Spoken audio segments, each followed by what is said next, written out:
नमस्कार, मैं हूं आपकी दोस्त रेणुका। आप सुन रहे हैं अनमोल कहानियां, जहां मैं लेकर आती हूं चुन चुन कर कहानियां जो आपका ज्ञान और कल्पनाशीलता बढ़ाने के साथ मनोरंजन भी कराए। आज की कहानी है कुत्सा। अपने घर में आदमी बादशाह को भी गाली देता है। एक दिन मैं अपने 2-3 मित्रों के साथ बैठा हुआ एक राष्ट्रीय संस्था के व्यक्तियों की आलोचना कर रहा था। हमारे विचार में राष्ट्रीय कार्यकर्ताओं को स्वार्थ और लोभ के ऊपर रहना चाहिए। ऊंचा और पवित्र आदर्श सामने रखकर ही राष्ट्र की सच्ची सेवा की जा सकती है। कई व्यक्तियों के आचरण ने हमें क्षुब्ध कर दिया था और हम इस समय बैठे अपने दिल का गुबार निकाल रहे थे। संभव था उस परिस्थिति में पड़कर हम और भी गिर जाते, लेकिन उस वक्त तो हम विचारक के स्थान पर बैठे हुए थे और विचारक उदार बनने लगे, तो न्याय कौन करे। विचारक को यह भूल जाने में विलंब नहीं होता कि उसमें भी कमजोरियां हैं। उसमें और अभियुक्त में केवल इतना ही अंतर है कि या तो विचारक महाशय उस परिस्थिति में पड़े नहीं या पढ़कर भी अपनी चतुराई से बेदाग निकल गए। पद्मा देवी ने कहा, महाशय काम तो बड़े उत्साह से करते हैं, लेकिन अगर हिसाब देखा जाए तो उनके जिम में 1000 से कम न निकलेगा। उर्मिला देवी बोली, खैर को तो क्षमा किया जा सकता है, उसके बाल बच्चे हैं, आखिर उनका पालन पोषण कैसे करे। जब वह 24 घंटे सेवा कार्य ही में लगा रहता है तो उसे कुछ न कुछ तो मिलना चाहिए। उस योग्यता का आदमी 500 वेतन पर भी न मिलता। अगर इस साल भर में उसने 1000 खर्च कर डाला तो बहुत नहीं है। महाशय खौ तो बिल्कुल निहंग है, जोरू न जाता अल्लाह मियाँ से नाता, पर उनके जिम्मे भी 1000 से कम न होंगे। किसी को क्या अधिकार है कि वह गरीबों का धन मोटर की सवारी और यार दोस्तों की दावत में उड़ा दे। श्यामा देवी उद्दंड होकर बोली, महाशय गौ को इसका जवाब देना पड़ेगा। भाई साहब यूं बचकर नहीं निकल सकते।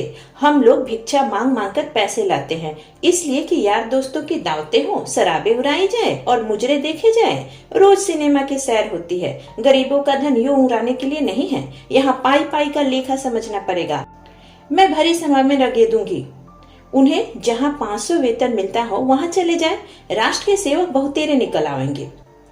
मैं भी एक बार इसी संस्था का मंत्री रह चुका हूँ। मुझे गर्व है कि मेरे ऊपर कभी किसी ने इस तरह का आक्षेप नहीं किया, पर न जाने क्यों लोग मेरे मंत्रित्व से संतुष्ट नहीं थे। लोगों का ख्याल था कि मैं बहुत कम समय देता हूँ और मेरे समय में संस्था ने कोई गौरव बढ़ाने वाला कार्य नहीं किया, इसलिए मैंने रूठकर इस्तीफा दे दिया था। मैं उसी पद से बेलौस रह के भी निकाला गया। महाशय गांव हजारों हड़प करके भी उसी पद पर जमे हुए हैं। क्या मेरे उनसे कुनह रखने की काफी वजह न थी? मैं चतुर खिलाड़ी की भांति खुद तो कुछ न करना चाहता था, किंतु पर्दे की आड़ से रस्सी खींचता रहता था। मैंने रद्दा जमाया, देवी जी आप अन्याय कर रही हैं। महाशय गौ से ज्यादा दिलेर और उर्मिला ने मेरी बात काट कर कहा, मैं ऐसे आदमी को दिलेर नहीं कहती जो छिपकर जनता के रुपए से शराब पिए। जिन शराब की दुकानों पर हम धरना देते जाते थे, उन्हीं दुकानों से उनके लिए शराब आती थी। इससे बढ़कर बेवफाई और क्या हो सकती है। मैं ऐसे आदमी को देशद्रोही कहती हूँ।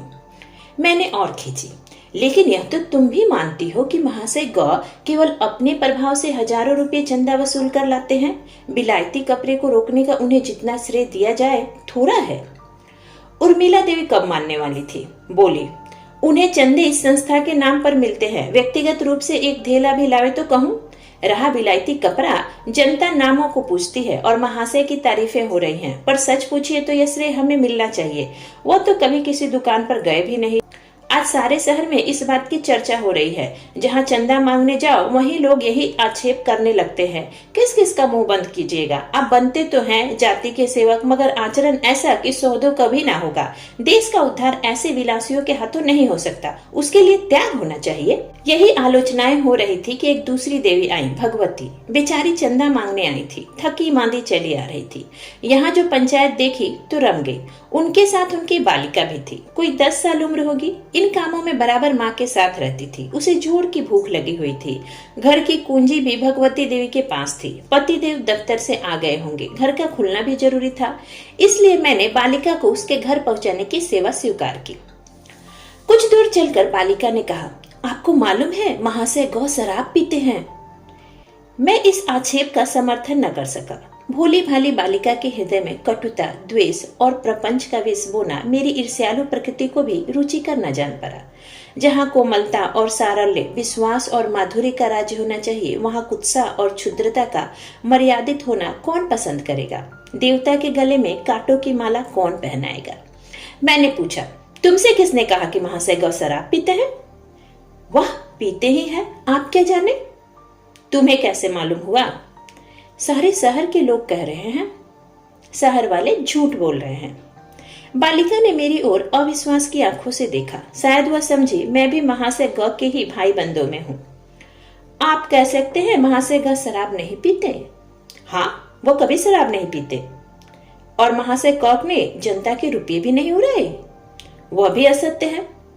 और महाशय ख मोटर पर हवा खाने नहीं जाते? मोटर पर हवा खाना अपराध नहीं है।